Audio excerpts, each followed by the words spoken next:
Hello, ladies and gentlemen, and welcome back to Just Born Movies. I'm your host, David Wray, the damn DM, and joining me today is Manny Classic. What up?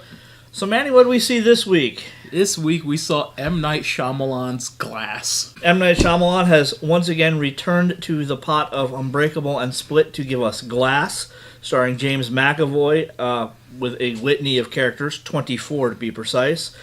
Samuel L. Jackson as Elijah Price, also known as Mr. Glass. Bruce Willis as David Dunn. Sarah Paulson as Dr. Ellie Staple. Anya Taylor-Joy as Casey Cook, who I believe she's reprising her role. She is from Split. Split. She's effectively the main character of Split. Spencer Treat Clark as Joseph Dunn. And, reprising his role from Unbreakable. Yes. And Carol Ann Woodard playing Elijah's mother, because that's how she's credited. And then we also have M. Night Shyamalan starring in this movie as Jai. That's right. So, Manny, what were your expectations going in? Mixed, honestly. I think Unbreakable is M. Night Shyamalan's best film. People say it's Sixth Sense. Those people are wrong. It is Unbreakable. That being said, Split I thought was an okay film.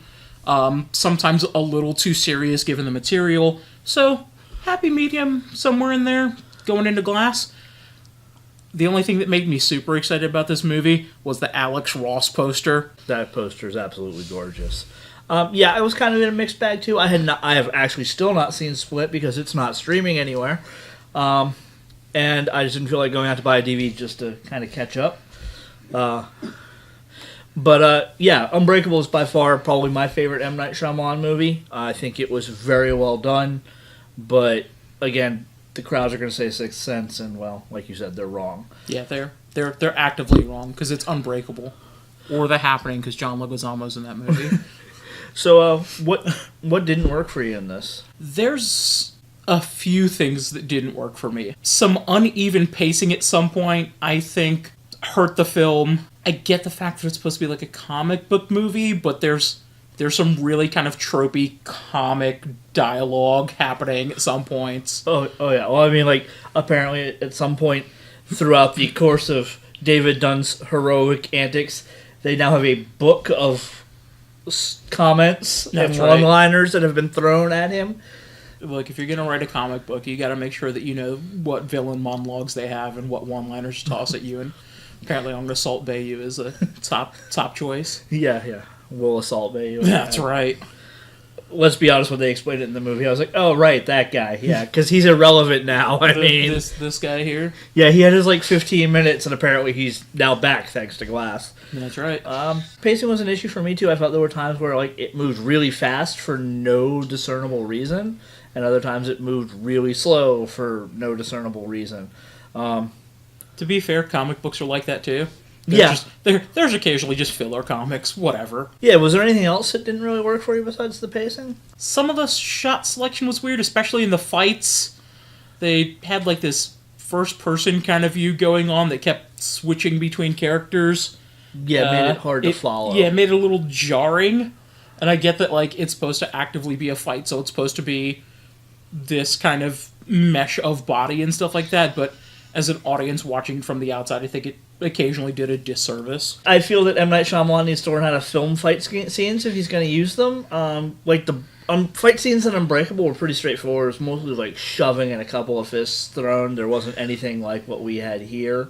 But yes. Yeah, I think the score was one of my weakest points, as I'm big on the music, and the entire time it was playing during the credits, it was I could tell when the song changed, but I couldn't tell it was a different song. I watch Marvel films, so I don't pay attention to music anymore because Marvel doesn't have music in them either, so it's fine. Fortunately, we got a little bit of a decent music in the last Spider-Man trailer because they used the original theme, but that's a side tangent. Did we? So I think for me, the James McAvoy's performance really worked.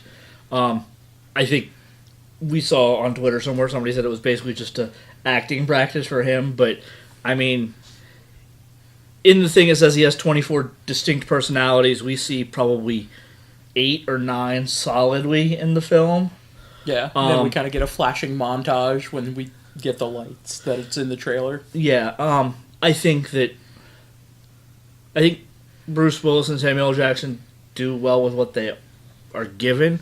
I do feel that, like you had said, some of the pacing, some of the one-liners, it almost felt very rough, first draftish. I could see that. But, comic book superhero movie, they were kind of supposed to go.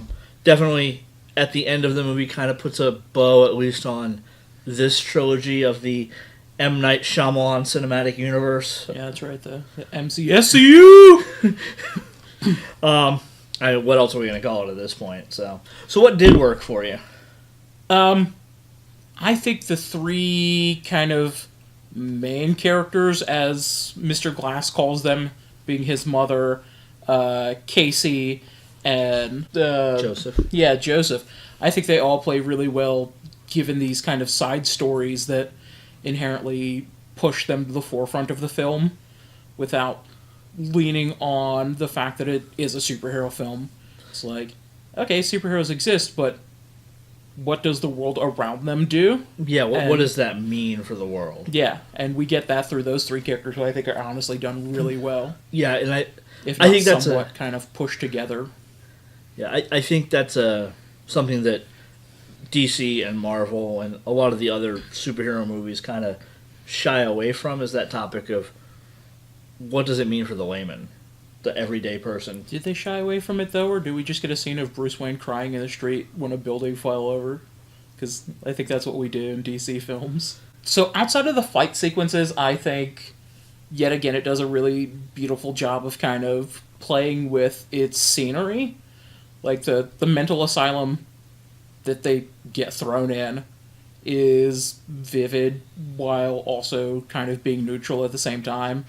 You get, like, Adam's family pink all over the walls, but then you also have, like, this sterilized kind of steel rooms that they're put in and stuff like that, each kind of reflecting the characters' personalities and what their inherent trouble is, while keeping it looking like a mental asylum. So yeah, and we didn't get that Arkham Asylum vibe, that dark, brooding building.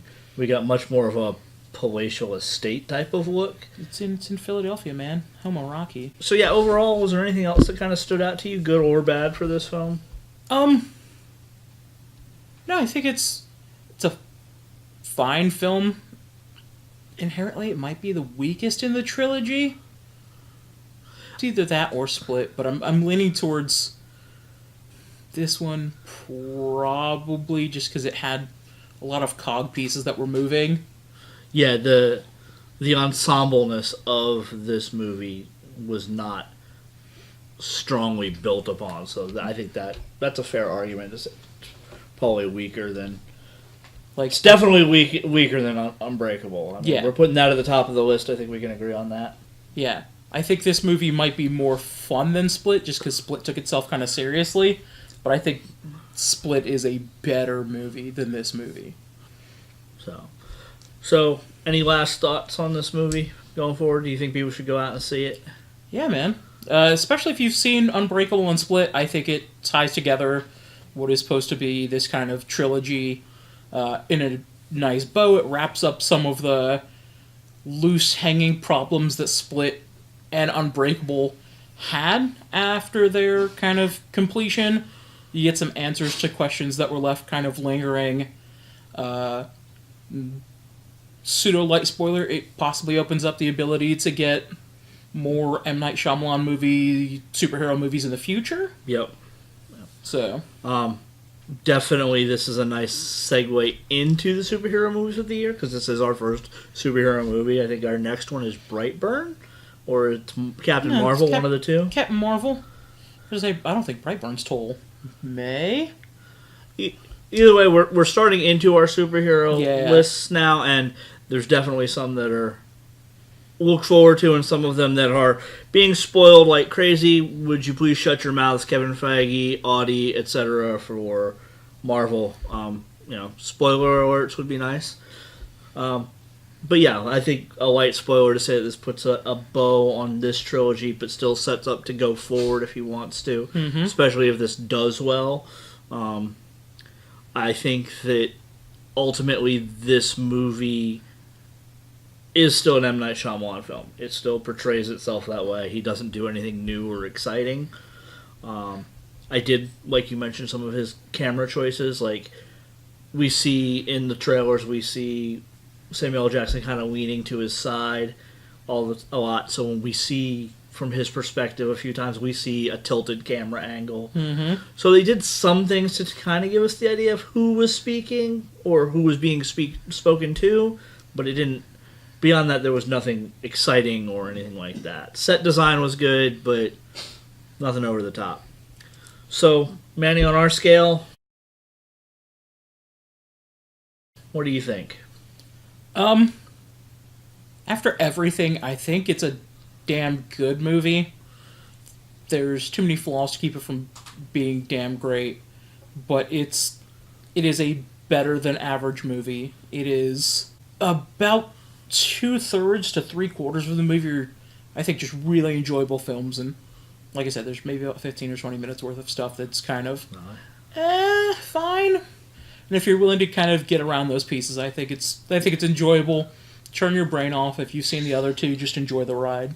Yeah, I agree with you on most of those points. There's that 5-minute tirade by Sarah Paulson's character where I dropped the F-bomb for them in the movie because, yeah, she just needed to shut up there because I actually kind of felt that was insulting towards the audience.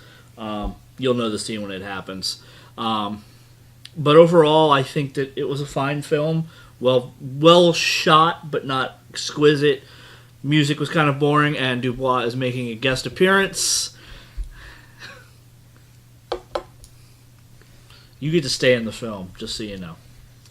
But overall, yeah, I think I'm also going to go with damn good on this. It's got too many flaws to get from damn great, but we still have a solid enough cast and performance, at least from the main 7 characters that we have, to keep it from being damn average as well.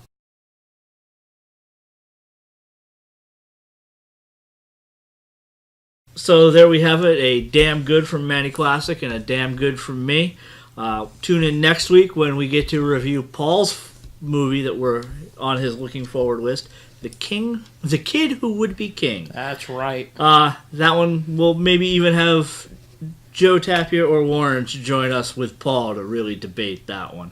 Until next time, I'd like to thank Manny for joining me, and keep rolling.